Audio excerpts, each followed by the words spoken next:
CNN presents The Investigators.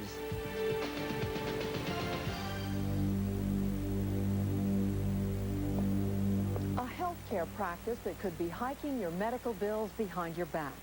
A mother who says she lost her child because she tried to protect her. Two stories uncovered by CNN's team of The Investigators. Welcome to CNN Presents. I'm Judy Woodruff. This week, the results of months of investigative reporting by our Special Assignment Unit. We begin with a new sort of healthcare controversy. If you think your medical bills are too high, you may be right. All because of so-called revenue recovery firms. These billing consultants audit your medical bills months or even years after you've been treated, looking for charges that were missed. Critics say some of these companies all too often pad your medical bills by piling on charges you don't even know about. Tonight, correspondent Mark Feldstein investigates one revenue recovery firm that is literally called cash. Every additional charge that we put on a patient bill is documented through medical records notes. Napoleon Carbonell is the owner and chief executive officer of CASH, Comprehensive Auditing Services for Hospitals. Headquartered in Irvine, California, CASH works for hospitals. Over the years, more than 60 in 7 states. The company comes into hospitals and re-audits patients' bills, opening up closed accounts, looking for additional charges to send insurance companies. You about next week? 5 minutes or so. Most doctors and patients have no idea it's even going on. The company's motto, every hospital needs cash. Its owner denies doing anything wrong. My business is built on reputation, and my reputation depends upon the integrity with which we do our business. And I saw auditors that were doing things that I couldn't believe, trying to get away with charging for things that were just ridiculous.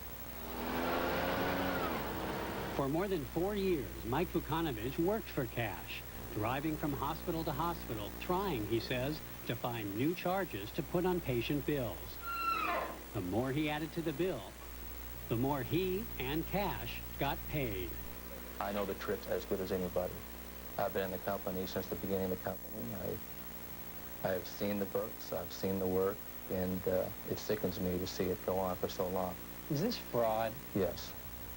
No question about it. No question about it. Actually, cash's fraud is, to me, it's blatant because I'm familiar with the field, and I also have a medical background. To the average person, they'd probably never notice it. Viva Light is a registered nurse. Her company, Aegis Network, audits hospital bills for insurance companies. Light says CASH targets relatively smaller hospital bills since insurance companies usually audit the larger ones. How much fraud do you think is involved here? Over the lifetime of this company, multi-millions of dollars, and growing. Former CASH employees say they were instructed to go as far back as 2 years to add on new charges to old hospital bills. Michael McCoy worked at CASH for nearly a year. I'd say that there's purposeful and willful deceit in a lot of the bills that are being put out. At least they were back when I was working there. There are 1 or 2 people who specifically were producing charges out of thin air. CASH staff members also say they were paid bonuses for piling on extra charges and pressured to meet monthly quotas. As far back as 1991, internal company documents reported that each auditor needs to bill $32,000 a month. Fatmata Al-Hussein worked for CASH for 3 years. You want to keep a job at the same time, and you'll be pushed to lie, to put something else in the chart that is not there. It's like creating something from the air. CASH employees say they would add on these extra charges by assuming hospitals use certain items even when there was no evidence of it. Diane Jarrell worked at CASH for more than 2 years. If they had certain procedures that may or may not use a piece of x-ray equipment, we would always make the assumption that, yes, that piece of equipment was used and it should be on the bill. To see for ourselves, we combed through hundreds of internal company documents, picked at random by cash insiders.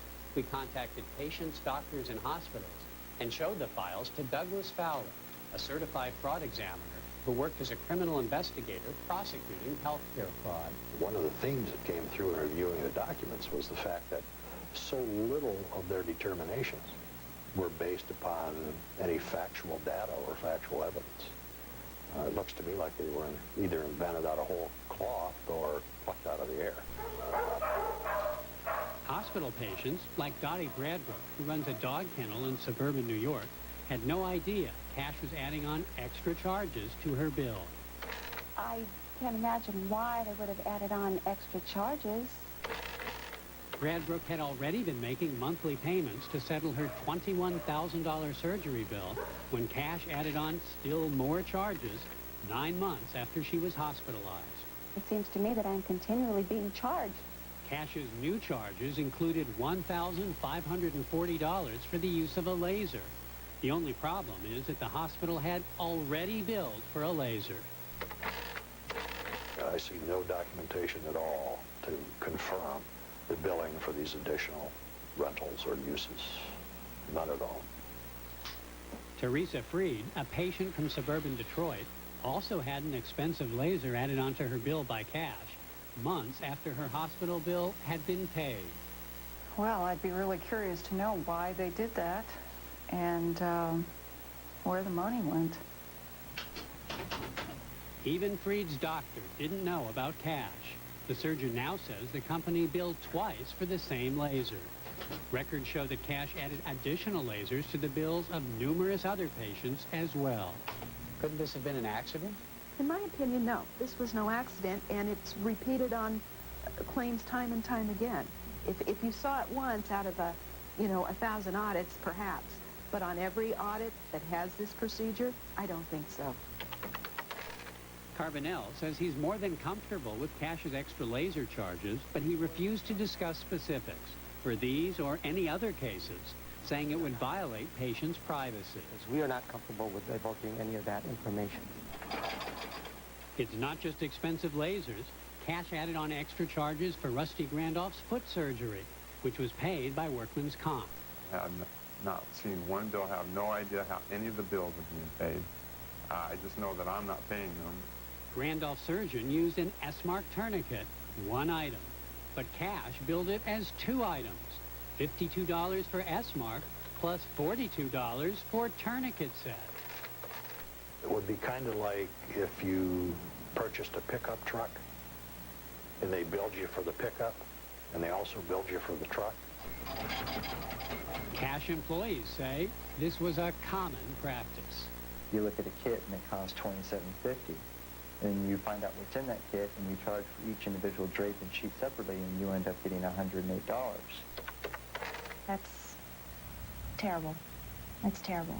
Cash added $376 to Holly Schultz's medical bill by charging for an additional hour of anesthesia.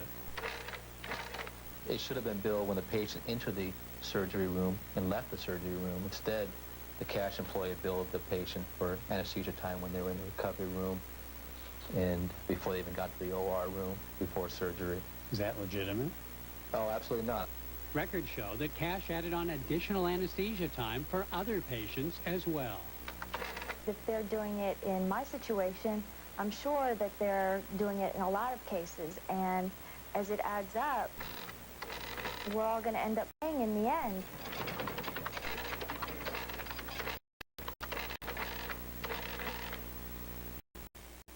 Still to come on CNN Presents, what Cash's own records reveal.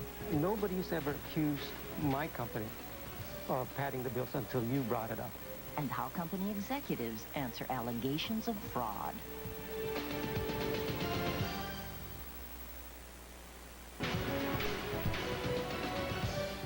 CNN Presents, a weekly news magazine, continues now with The Investigators. Once again, here's Judy Woodruff. Healthcare fraud costs all of us $100 billion a year. One set of controversial players consultants who go through hospital bills looking for missed charges, months, even years later. These firms get paid a cut of whatever extra charges they find. A recipe, some say, for abuse.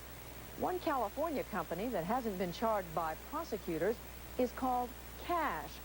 But former employees say it's been cashing in at the public's expense. Here once again, correspondent Mark Feldstein.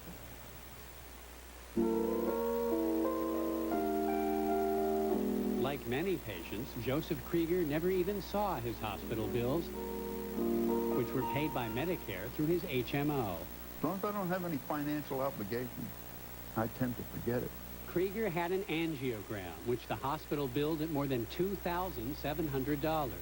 But more than a year later, Cash came back and re-audited the bill, adding on still more charges, like angio left vent, that outside auditors say were already included in the earlier hospital bill. Well, this would be like billing for the wheels, in addition to the chassis, in addition to the seats. After you've already paid for the car. After you've bought the car. So to come back over a year later and to create charges out of thin air that sound good but mean nothing is fraud. It's just shocking to me. I had no idea that people were working in that area. Records show that Cash also found a way to add on extra charges for patients who had back surgery. This hospital already charged $119 to set up a trapeze over patients' beds. But months later, Cash added on hundreds of dollars extra for a daily trapeze rate as well, even though a hospital supervisor later confirmed in writing that there is no daily fee for the trapeze. This device is only billed one time. It's a one-time charge.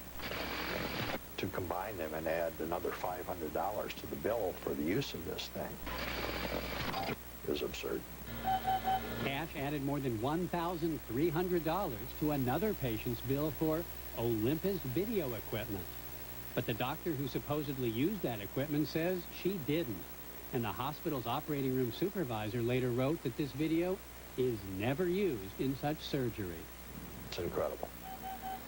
Outside auditors say Cash even altered medical records to cover up the padded bill.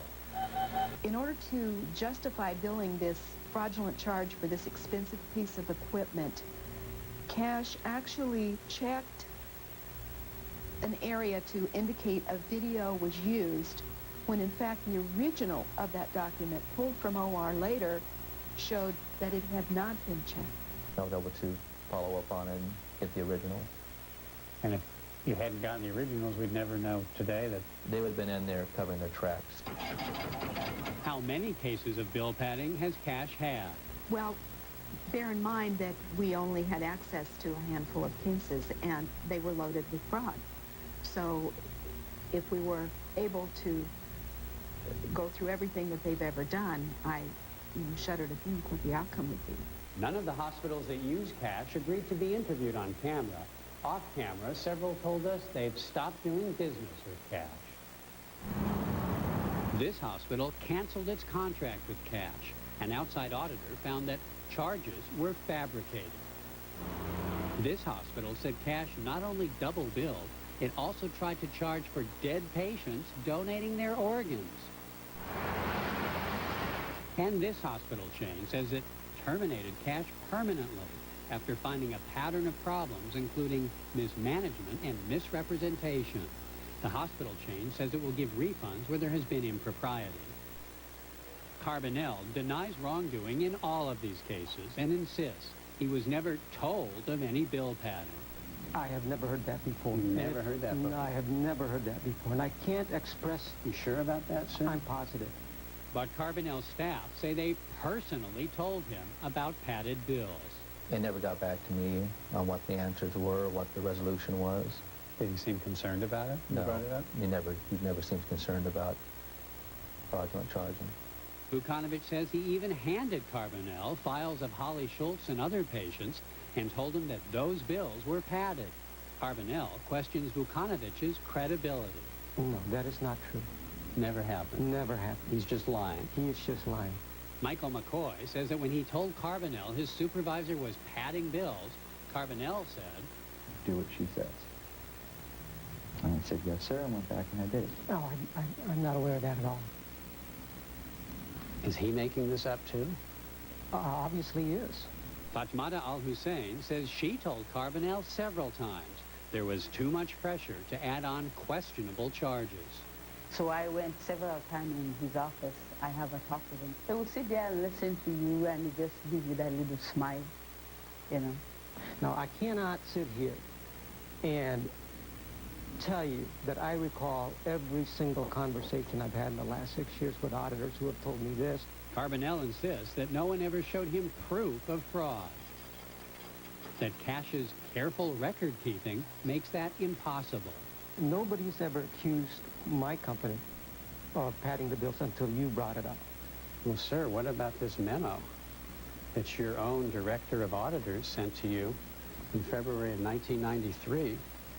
It says, quote, padding of the bills possibly puts the company in jeopardy. Oh, it would definitely put the company in jeopardy.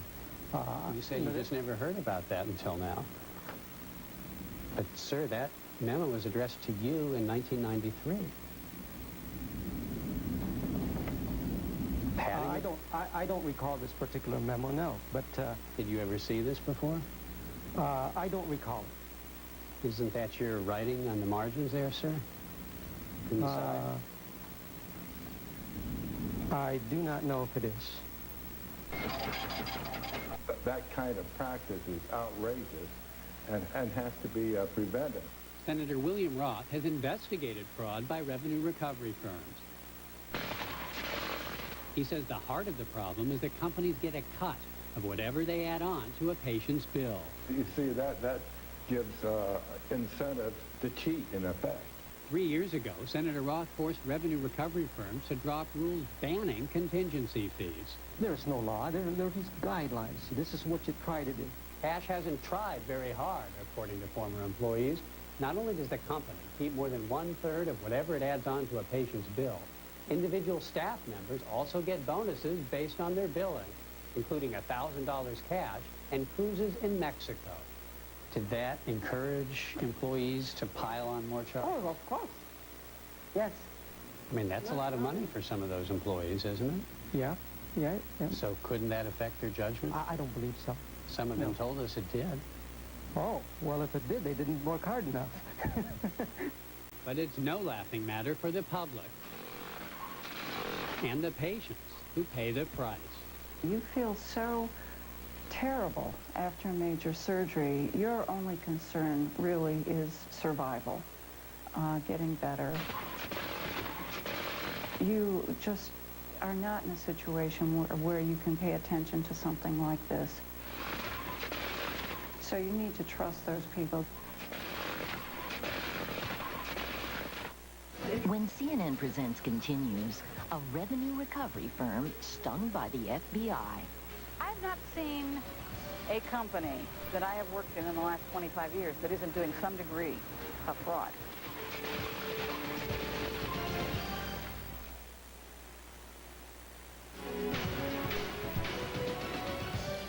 CNN Presents, a weekly news magazine, continues now with the investigators. Once again, here's Judy Woodruff.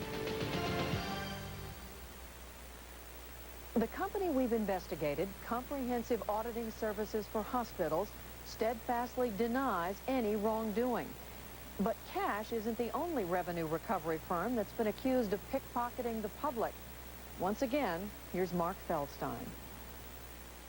I've not seen a company that I have worked in the last 25 years that isn't doing some degree of fraud.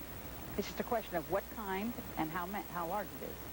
Tina Brambilla's company was called Handle with Care until she was sent to prison for conspiracy and mail fraud.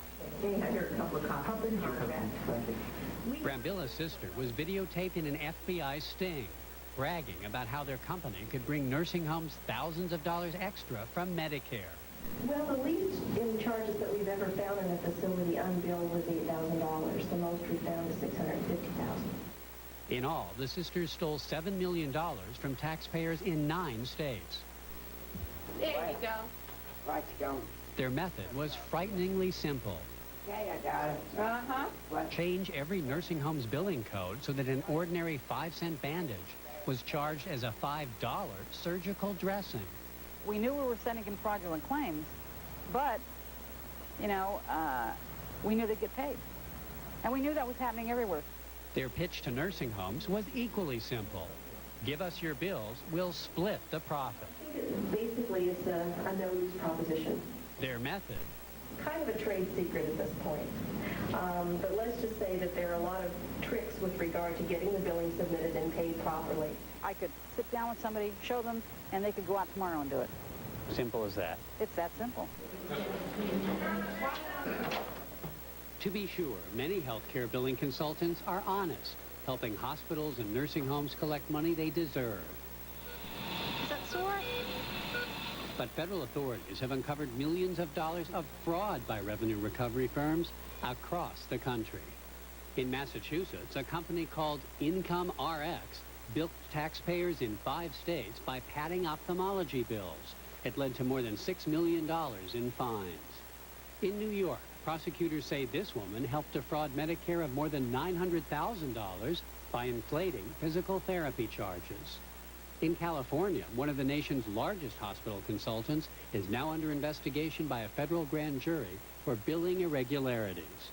And in New Jersey, a company that operated out of this garage is charged with paying illegal kickbacks and padding bills at more than 200 hospitals in 17 states. The amount of money being spent is just exploding. It attracts some unseemly type people, too. Senator Roth says he intends to crack down on dishonest revenue recovery firms by tightening government regulations. Of course, these billing consultants don't commit fraud on their own. They do so while working for hospitals or doctors or nursing homes. Sometimes these healthcare providers have no idea what's going on and end up having to pay back the extra money they collected. Other times, they profit from the fraud and blame the revenue recovery firm if they're caught. If these bills aren't legitimate, why do the insurance companies pay them? Some of these are small enough that they consider them, quote, nuisance claims. Insurance companies are under a lot of pressure. Their claims payers and examiners operate on a productivity basis. They couldn't possibly stop their paying 200 to 300 claims a day. They couldn't possibly stop and analyze each and every one of them. So they raise their premiums and pass the cost on to the rest of us. Experts say there's not much you can do about it. Most patients are never even told about the extra billings, since so many hospital and nursing home bills go directly to insurance companies or Medicare.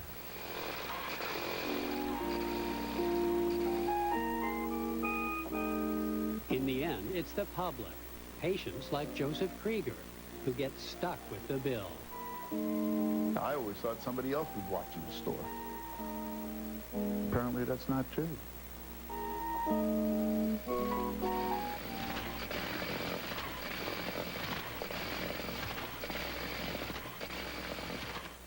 When we come back, from accuser to the accused. Lots of memories with this part. Can you lose your children for trying to protect them? I don't want to know about the abuse. I don't even want to discuss the abuse. My word to other mothers out there is don't even bring it up because you'll lose your child.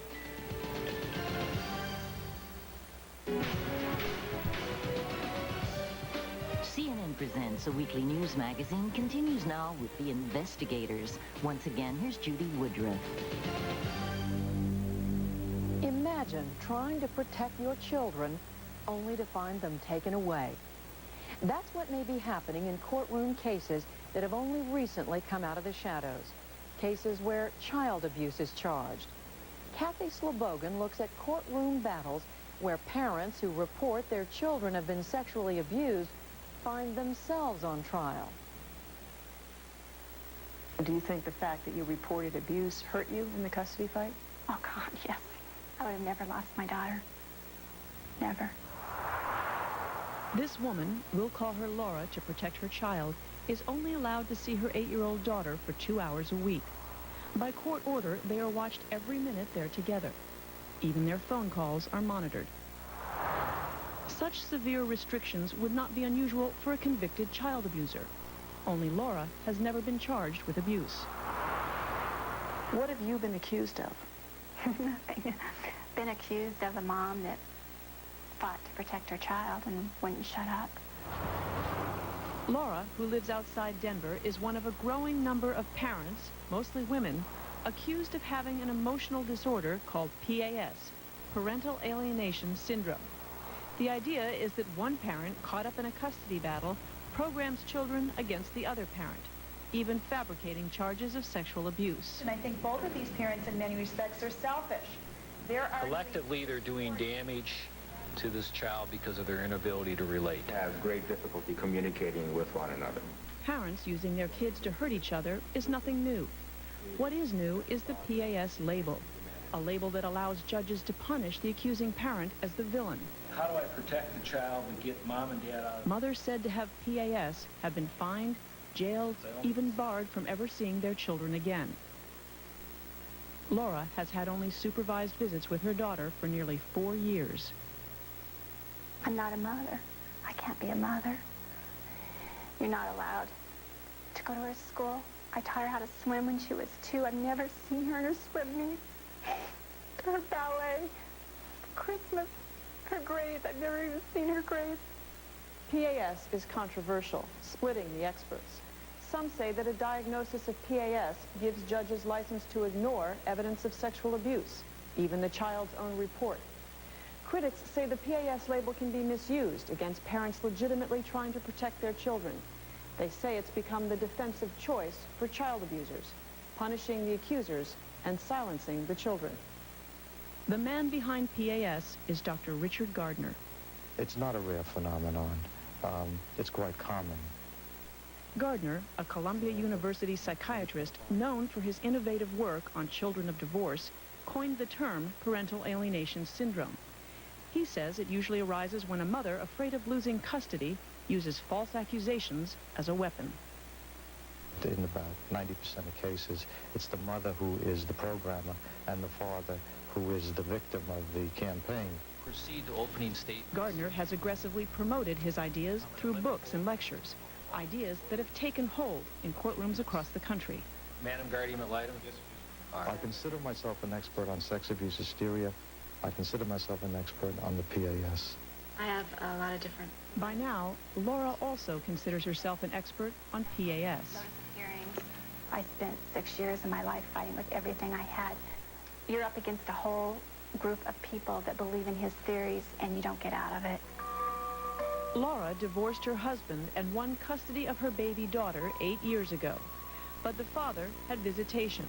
When the child was 2, she started acting out sexual behavior, saying her daddy touched her and having nightmares.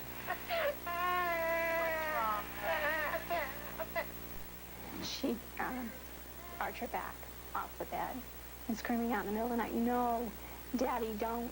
Owie, owie, it's bad." Laura called the county social services. One psychologist there didn't believe the child and felt Laura had coached her. But a second psychologist concluded the child, quote, has either been sexually abused or has been exposed to sexual stimuli. Social services took that psychologist off the case. A new therapist believed the father was innocent, and the child's court-appointed attorney accused Laura of having PAS. Possibly some old press. It later turned out the attorney had paid PAS author Richard Gardner as a consultant on the case. And over the next few years, Laura, not the father, was seen as the problem. The more I fought, the more time she got with her father. The more information came out on abuse, the more time she got with her father. Once Laura raised questions of abuse, she lost battle after battle in the courtroom. In 1991, Laura lost custody. A year later, she was reduced to supervised visits. The father, who declined to talk to us, consistently denied the abuse. The child was 2 years old. Judges dismissed the sexual abuse charges, saying Laura, quote, admitted no credible evidence. They criticized her for her, quote, unceasing efforts to validate her beliefs, and said she was harming the child. How could this happen? It's always difficult to determine the truth in cases like this one, But judges were apparently swayed by professionals who didn't believe the child was abused, especially by this report by two court-appointed psychologists who cited PAS author Richard Gardner. The psychologist suggested that Laura had PAS and that her focus on abuse was harming the child. They insisted there was no evidence of sexual abuse. But we have found a trail of people and medical reports that tell a different story. Masturbating.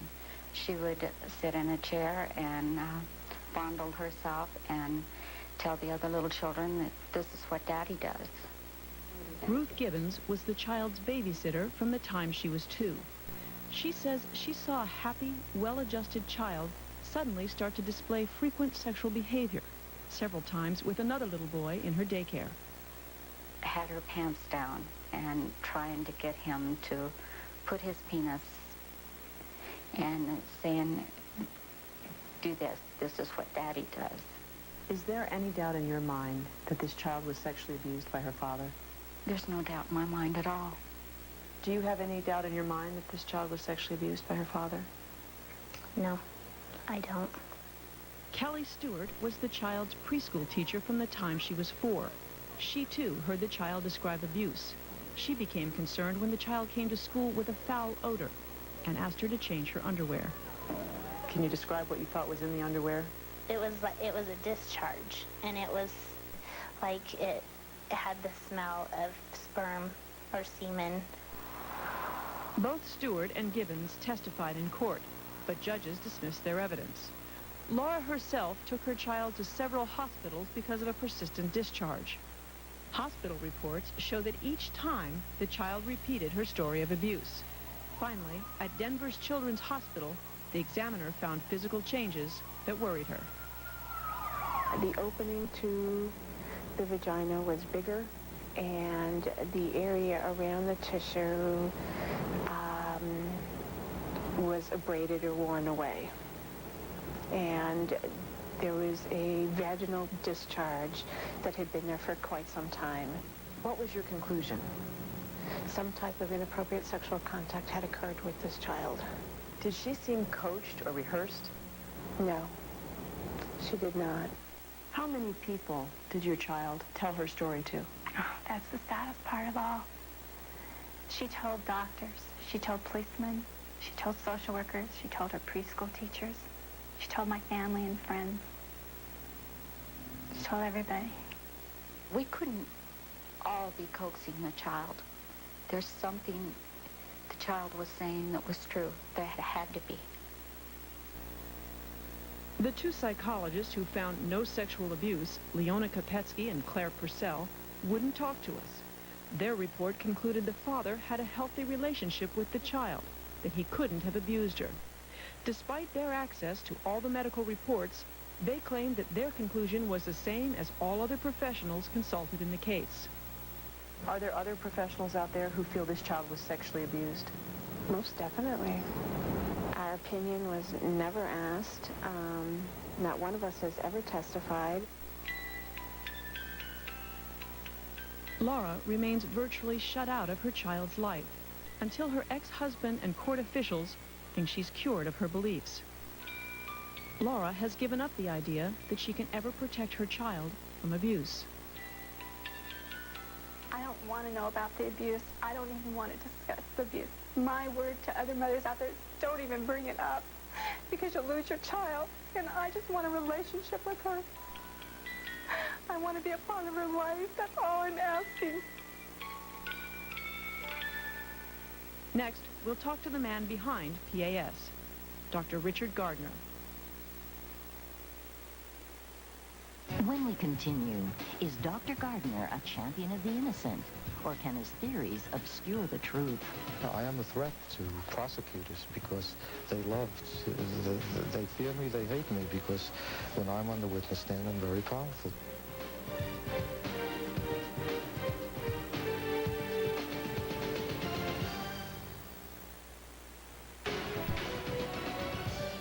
CNN Presents, a weekly news magazine, continues now with The Investigators. Once again, here's Judy Woodruff. When a parent accuses a spouse of sexually abusing their children, Which side do you believe? That's at the heart of the emotional disorder we've been examining called parental alienation syndrome. Kathy Slobogan continues now with a look at the man behind the syndrome, Dr. Richard Gardner. When she was on the witness stand, did you see the side of her face or the back of her head? Dr. Richard Gardner is a one-man antidote to what he calls sex abuse hysteria.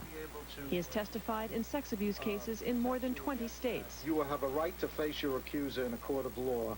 We found him giving legal advice to an alleged abuser. Had she been seated in such a way that she could not see your face, then your lawyer would have an appealable point on that.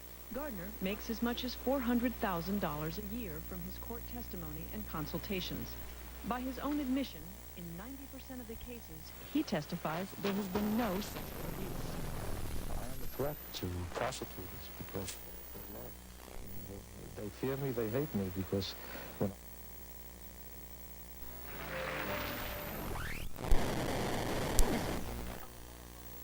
I call the shots as I see them. Sometimes I... Yes. Gardner condemned. Books also contain statements like, quote, pedophilia within us, and, quote, we have to develop much more pity than scorn for the pedophile.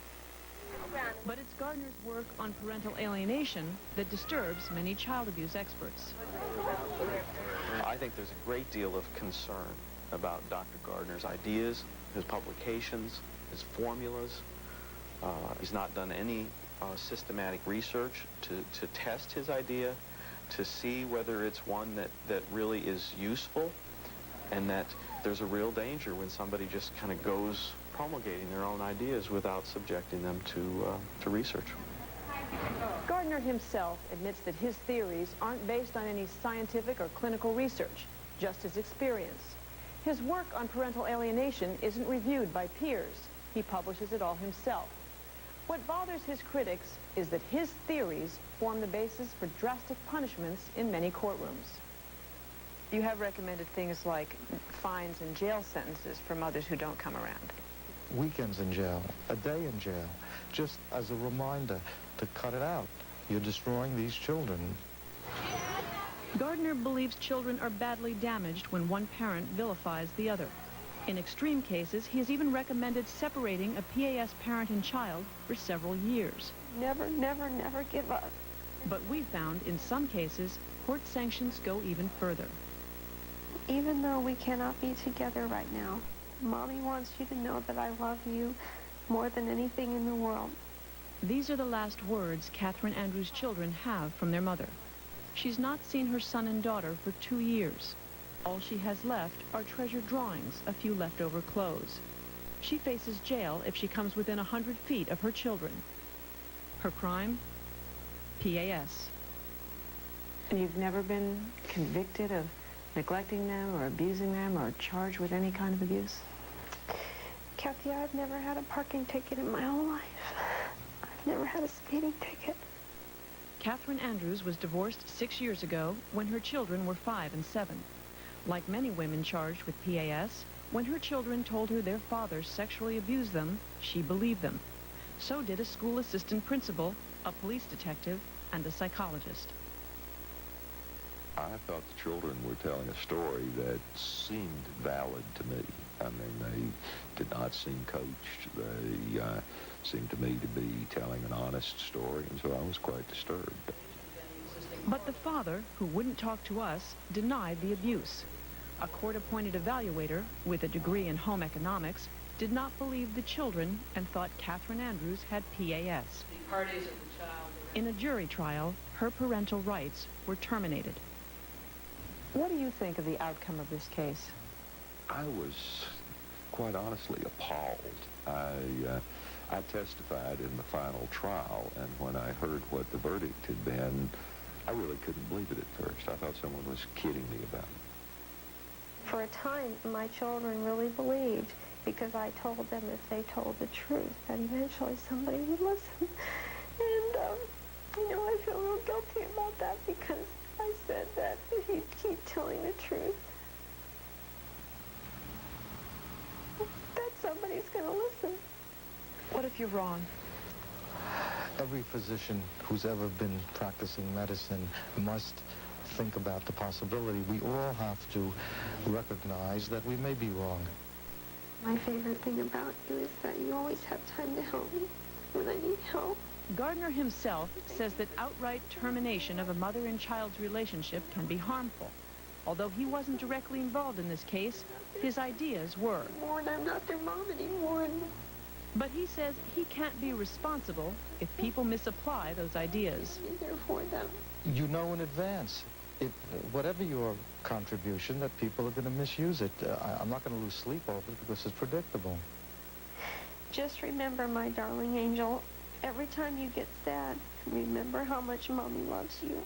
Catherine Andrews has appealed her case, but she may never see her children again. If you really want something, never, never, never give up. Parental alienation syndrome, for her, may carry a life sentence. Just like your mom. I know you will, and I will make it through this just fine.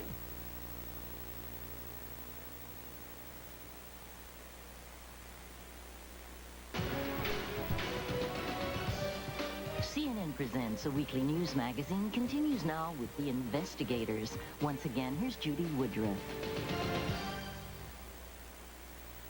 A final word about parental alienation syndrome, or PAS. Although reliable national figures don't exist, organizations that offer parents legal aid say they've had thousands of calls from parents accused of having PAS. In the end, it is often difficult to know who is telling the truth in these cases. But when there is a doubt, the question we raise tonight is this: does the PAS label punish a parent for believing the child? Now here's a look at the next CNN Presents. The pomp. The pageantry. The power. The scandals. Do the tabloid headlines spell doom for Britain's royal family? Are centuries of blue blood becoming little more than red ink? CNN presents a monarchy fighting to survive a battle royal. Join us each week at this time for a look beyond the headlines at the most compelling stories of our time. I'm Judy Woodruff, and this is CNN Presents. To purchase a copy of tonight's program, please call 800-799-7676. The cost is $19.98 plus $4.95 shipping and handling.